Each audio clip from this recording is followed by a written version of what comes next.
আমিও শেষবারের মতো বলছি যদি আমিও তোকে শেষবারের মতো তুই রাহুলকে ছেড়ে দে, নইলে দেহ থেকে তোদের মস্তক বিচ্ছিন্ন হয়ে যাবে। তোদের মস্তক বিচ্ছিন্ন হয়ে যাবে না, ছাড় বলছি, ছাড় বলছি, ছাড়বো না। তোকে কান্না দিকে না না ছাড়ো।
খাড়া করে রাখতে হবে, স্ট্যান্ড বাই খাড়া করে রাখতে হবে, একটু পর ঢুকা ফেলান কাবাল রোল।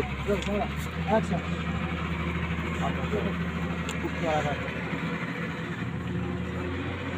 বাইরন, এবার বাইরন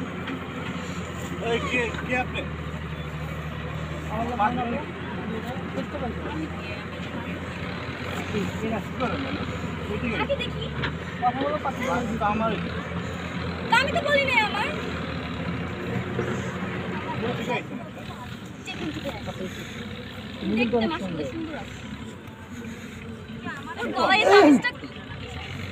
লজ্জাবান যান, আপনারা সুন্দর করে একটু লজ্জাবান এদিকে আসেন, অনেক সুন্দর লাগতেছে তোমার দাড়িগুলো তো ওয়াও, পিছনে পলাশ মাথা চুপড়ে গেছে। আচ্ছা সুন্দর তাই না? পকি দেয় ঠিক আছে, সেটা দিয়ে একটু টাকা পড়লে তুলা দিয়ে